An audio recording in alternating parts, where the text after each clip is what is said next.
tal amigos? Bienvenidos una semana más a este su programa, Testigos de Jesús. Les recordamos, lo que ustedes ven aquí, el único objetivo que tiene es que ustedes vean las maravillas que el Señor Jesús ha hecho en nuestras vidas, en las vidas de nuestros entrevistados.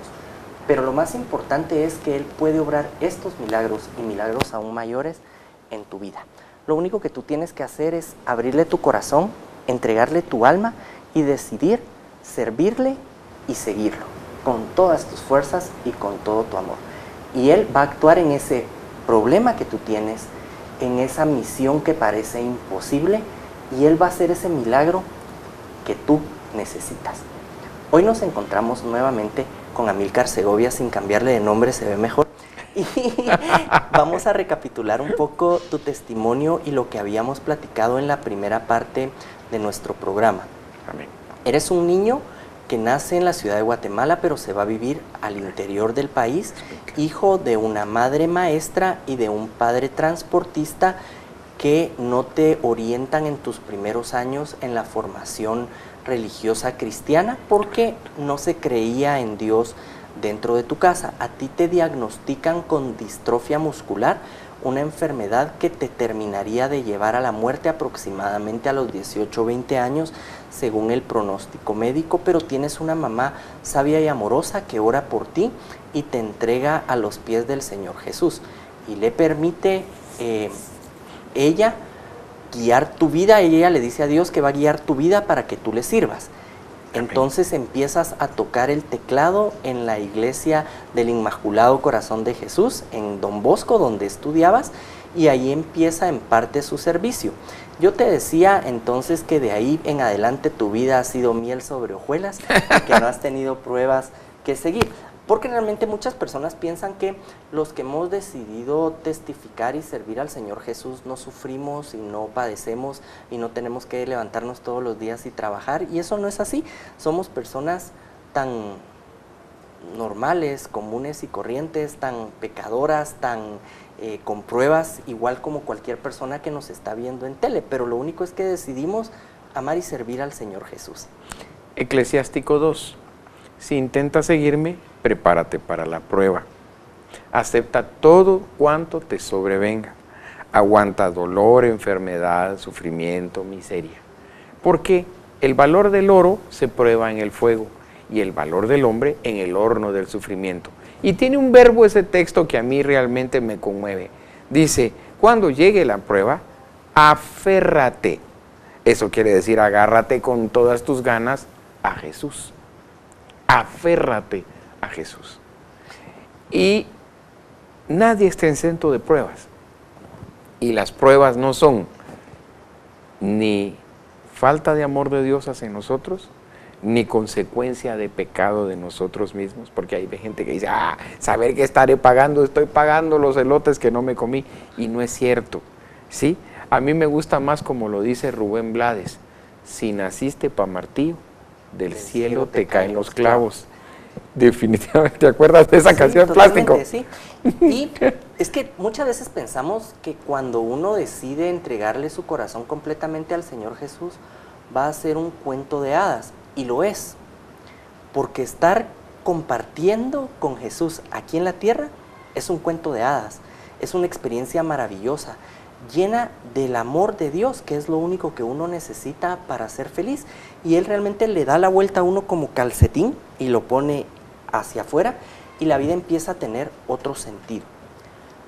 Para ti, a los 9, 10 años, ¿qué sentido empezaba a tener el tocar el teclado en las misas del colegio Don Bosco?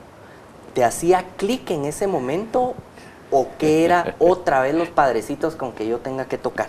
¿Cómo funcionaba? Funcionaba de una manera muy especial. Mi papá casi siempre estaba ausente. Y entonces, hablar yo con mi papá no había. En cambio, en el colegio estaba el padre Ginesta, había otro sacerdote, Umaña, me parece que era el padre Umaña, que me llevaba a tocar las misas con él. Y entonces de repente me decía, mira, tengo una misa hoy, te paso a traer a tu casa. Entonces llegaba el padre con su carro, me iba a traer la casa y íbamos a diferentes iglesias en donde había órganos. Tú decís teclado. No, teclados son estos bonitos que tienen plástico y un montón de sonidos adentro, te tienen 1000. El órgano suena a 3 cosas. Suena a órgano y a órgano. Sí. Y el órgano del Don Bosco, que todavía está ahí, el famoso órgano, ¿puedo decir la marca? Sí, ¿verdad? Que esa marca ni se vende. Es un Hammond de los de 2 octavas y media de bajos, que se toca con los 2 pies, se puede tocar con los 2 pies, ¿sí? Ese órgano había que darle duro encima para que sonara, porque si no, no sonaba bien. Entonces, ejecutar sobre ese órgano era algo complicado. Y el padre Ginesta, que era amoroso, pero al mismo tiempo estricto, yo creo que soy yo el que busca ese tipo de instructores, ¿verdad? Porque mi papá también era estricto, y el padre era bien bravo, el padre Ginesta. Pero yo creo aquí hacer una pausa.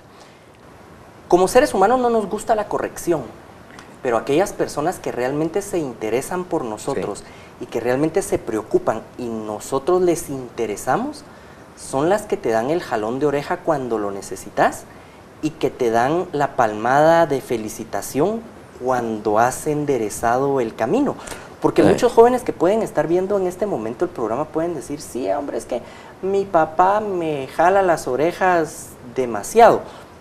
Y realmente uno debe de aceptar con amor la instrucción, el regaño y la varita que de vez en cuando le pueden dar a uno, porque lo hacen por amor y para enderezar el camino. Sí. Después de este corte comercial te pregunto, entonces ibas a misas a tocar en diferentes iglesias donde habían órganos de pedales y donde había que darle duro a la tecla para que el órgano se escuchara.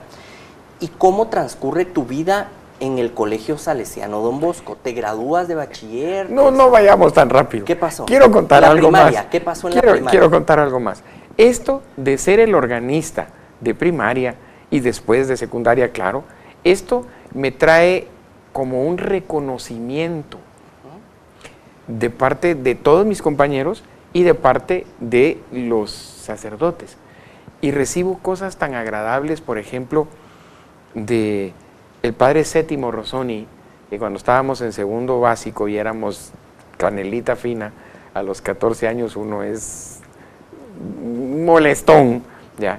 Cuando nos pasaban a todos a la dirección, él hacía una fila en la dirección, entonces ponía a todos en la fila y a mí me ponía de último en la fila, y entonces tenía un sublatiguito que le decía el zancudo, que le ponía nuditos en la punta. Quiero decirles, amados hermanos, que así era en aquel entonces. Ahora es otro tipo la corrección, pero en aquel entonces nosotros lo recordamos con alegría porque era alegre. Y nos daban decíamos el zancudo porque hacía ¡zum! Cuando soplaba, ¿no? Entonces le pegaba al primero, al segundo, al tercero, al cuarto, y cuando llegaba conmigo, ya todos los demás se habían ido.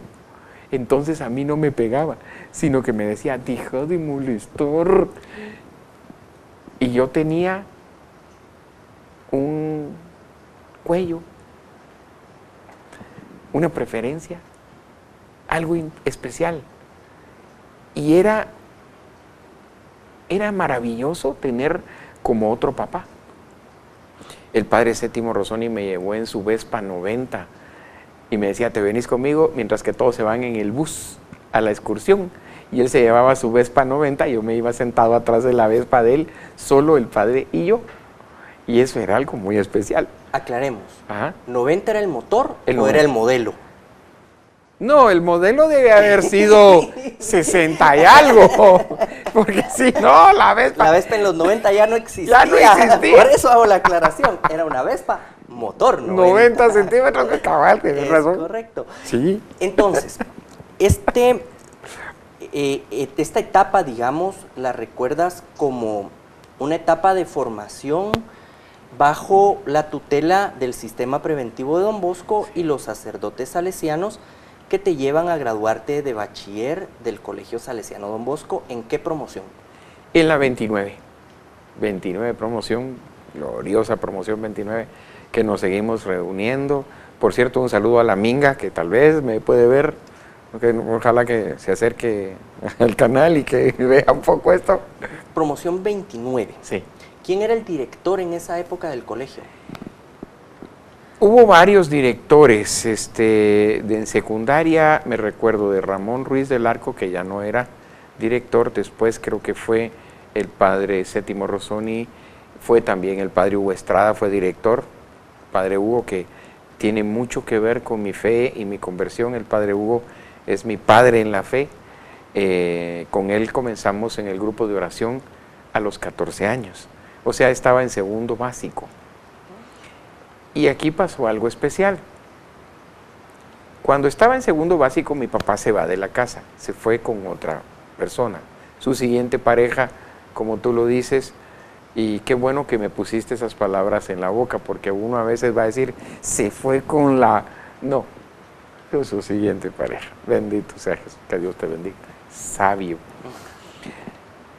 Cuando mi papá se va de casa, entonces mi mamá entra otra vez en un drama tremendo. Ella comenzó a tomar medicamentos para los nervios, Tranquilán se llamaba en aquel entonces. Eso le afectaba, me recuerdo que la taza de café, así como no estoy exagerando, tal vez te mira mi mano aquí, así se le movía la mano y entonces el café se le caía de la taza. Tenía que servirse la mitad de la taza de café. Cuando yo me iba a acostar en la noche, yo la escuchaba llorar. Y ese llanto de mi mamá en la noche era algo tremendo. En eso estaba cuando mi hermano Carlos le contó que había un grupo de oración. La Renovación Carismática tenía más o menos un año o algo así de estar en Guatemala y se abrió el grupo del Colegio Don Bosco donde estaba el padre Ginesta y el padre Hugo Estrada dirigiendo el grupo. Ella comenzó a asistir al grupo de oración y cuenta ella en su testimonio, que tengo la autorización de contarlo porque ella me la dio, que cuando llegó comenzó a llorar desde el principio, pasó llorando los cantos de avivamiento, pasó llorando las oraciones, pasó llorando todo el tema y cuando el padre Hugo Estrada hizo el llamado, ella fue la primera que pasó al frente y desde esa fecha nunca más se volvió a apartar del camino del Señor. Hasta ahorita, mi mamá sí está viva. Ella llegó a ser la primera secretaria del primer Consejo Central de Renovación Carismática a nivel nacional y me cuenta todas esas historias de los inicios de la renovación. Y cuando estaba ahí, el padre Ginesta lo mandaron a Costa Rica y entonces se quedó sin música el grupo. Y ella se acordó de la promesa que le había hecho al Señor y me dijo que si quería ir yo a tocar al grupo. ¿Cuántos años tenías en esa época? 14 años. ¿Estabas tercero básico? Entre segundo y tercero. Es que si yo perdí un año por la distrofia muscular cuando me operaron, perdí un año cabal de tiempo cuando estaba en tercero primaria. Entonces iba un año atrasito. Pero esa vez estaba, no recuerdo que era segundo o tercero. Segundo. Pero empiezas en todo caso a tocar dentro de ese grupo a invitación de tu mamá. A invitación de mi mamá, que yo no quería. A eso iba, docilidad del hijo. No. Porque a esa edad que tenías, lo primero que le debiste haber dicho fue, no quiero, zafo, mamá. No, yo era un niño bueno, dócil, manso y amable. Sí, en ese momento te subiste al teclado y empezaste con el órgano a darle duro. ¿Cómo fue esa resistencia de decir, a mi mamá, qué me molesta? ¿Por qué quiere irme? No, sí, fue simple. Mi mamá es una mujer muy astuta y bendito sea Jesús para esto, le funcionó. Sacó las llaves del carro y movió las llaves del carro y me dijo, ¿vas a tocar? No, vale, te doy el carro y vas a tocar. Órale. Y yo llegué al grupo de oración y para mí era sencillo, porque realmente dominar los 3, 4, 5 acordes que llevaban los cantos de avivamiento, de renovación, era una cosa elemental. Pero comenzó a tener mucha cercanía con el padre Hugo. El padre Hugo, yo lo tengo siempre en mi corazón porque él me llevó de la manita. Y aunque ahora yo ya no sea su preferido, lo fui durante muchísimos años. Y eso marcó mi corazón. Él era mi papá. Y es que muchas veces nosotros no entendemos la importancia que los guías espirituales tienen en nuestras vidas. Y muchas veces somos reacios a dejarnos llevar por esa guianza. Así es. Se me ocurre pensar en este momento en un joven entonces saliendo ya del colegio, terminando el bachillerato. No, ya todavía no. Todavía no. ¿Qué pasaba? ¿Qué pasaba? Comenzó el grupo entonces de oración. Y yo tocaba en el grupo de oración y formé 3 coros dentro del grupo de oración. Y estaba ahí metido dentro del grupo de oración, pero no estaba convertido. Porque a los 14, 15, 16 años, tú no sabes ni qué quieres ni quién eres. Hago aquí una pausa porque es complicado generalizar. En este estudio han pasado personas que su conversión se dio a los 9 años. Oh, bueno. Han pasado personas que su conversión se dio a los 15. Y han pasado personas que están en el intento de alcanzar esa conversión. Entonces, digamos que el común de los jóvenes de 14 años, 15 años, sus intereses son diferentes. Bueno, voy a decirlo a manera personal. Personal, ajá. Yo no sabía ni quién era ni qué quería y simple y sencillamente tenía 2 rencores fuertes. Uno, pensar que si Dios era papá porque me había engañado y había permitido que dentro de mí hubiera una distrofia muscular, porque para ese entonces ya mi mamá me había contado algo de esto. Correcto. Y segundo, si había tenido la gentileza de detener la distrofia muscular, y lo digo gentileza así, entre comillas, lo decía en ese entonces, por supuesto, ¿por qué no me había sanado por completo? Y es que también uno como ser humano se enoja con Jesús y le reclama y le pide que las cosas se hagan y que en nuestras vidas se obre de acuerdo a nuestra voluntad. Correcto, porque Y somos ignorantes. No es así el secreto es aceptar la voluntad de Dios porque es lo mejor para nuestras vidas. Aceptar que si Él permitió que pasáramos por una distrofia muscular, por una enfermedad muy prolongada, que sea para su honra, para su gloria y para que se cumpla en nuestras vidas la voluntad del Señor. Pero no lo entendías a tus 15, 16 años. 17, 18. Y le servías de alguna manera. Le servía por algo impresionante. Fíjate, Jonathan, que yo le servía por el cariño que le tenía al padre Hugo Estrada. Simple y llanamente. Para mí era muy, muy importante que el padre me diera una palmadita en la espalda y me dijera, lo hiciste bien. Y cuando a veces el padre tenía sus días, como cualquier persona normal, y no me decía nada, yo me iba muy dolido para mi casa. Es increíble. Que también si alguien nos está viendo en la casa, no es recomendable, digamos, que te vayas enojado porque un padre no te dijo bien tocado el concierto, porque a la larga a quien estás sirviéndole es a Jesús. Pero yo no lo sabía. Es correcto. O sea, sí lo sabía, pero no. ¿Cómo te lo explico? Uno está en una nebulosa y el proceso de revelación de Dios, así como lo fue desde el Antiguo Testamento hasta el Nuevo Testamento, fue paulatinamente, de la misma manera es con el proceso de conversión. Que debe de ser un proceso constante, porque muchas veces nosotros, digamos en tu caso, el Señor ha usado la música para engancharte y para tenerte en sus caminos. Pero ahora no es solo la alabanza.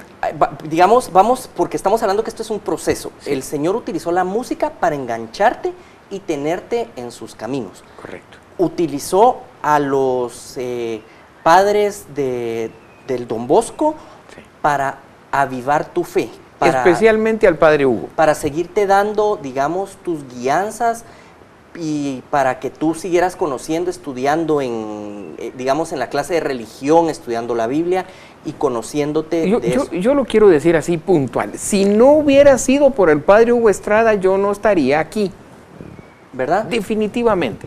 Y vamos entonces entendiendo cómo en tu etapa de juventud, cuando la mayoría de seres humanos somos más rebeldes que en otras etapas de la vida, el Señor te seguía cuidando con tu mamá, con tu ministerio de alabanza y tus grupos corales, y tú seguías sirviéndole de una manera desde tu perspectiva, solapada. Sí. Porque no habías dicho, tú sos mi Dios, tú sos mi rey, y yo voy a echar punta en tus caminos. Dejemos esto en pausa y entremos en la etapa universitaria. Todavía no. ¿Todavía no?